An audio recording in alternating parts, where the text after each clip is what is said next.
So with the inspiration of getting this brand new 35mm macro lens, I decided to do a little video about macro photography. And yes, I said macro, not micro. Those are two different things. Let's get into it. Now, to simplify things, macro photography is the technique of capturing images of objects in larger than life detail. Basically taking things that we can see and sometimes can't see with our naked eye and making them appear really big so we can see them even more so. Now, microphotography is the process of seeing things on a microscopic level, hence the word micro.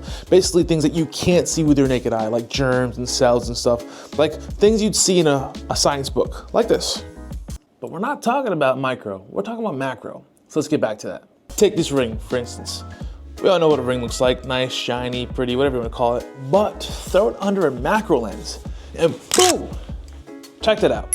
That's pretty freaking awesome. And you could do this with anything. You can do it with food, you can do it with bugs, you can do it with people, you can do it with hair, books, whatever you want. It's literally, the possibilities are endless. Now, as fun as it is, like most things, there's gonna be a couple drawbacks. Now, the biggest one that I find to be the most annoying is the lighting. Whenever you're capturing things that are on that kind of small level, you're gonna need a lot of light to really show your subject in full glory. You know, I realized as I was editing this video together that I left out the most important thing, or one of the most important things about a macro lens, is the process of focus stacking. Now, focus stacking, for those of you who don't know what it is the process of taking multiple images of your subject, literally from different focus distances, to cover it in its entire, 3 dimensions, or whatever you want to call it, its entirety, because you can't focus on every part of it at the same time.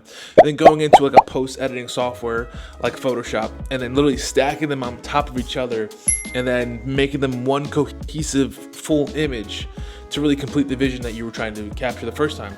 It's such a vital role when it comes to doing this. I can't believe I forgot it. But yeah, to continue.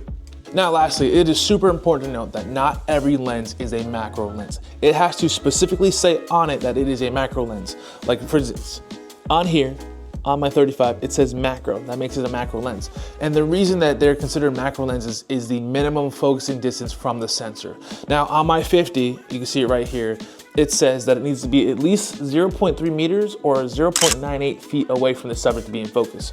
Whereas on my 35, it has to be at least 0.17 meters or 0.56 feet from the subject.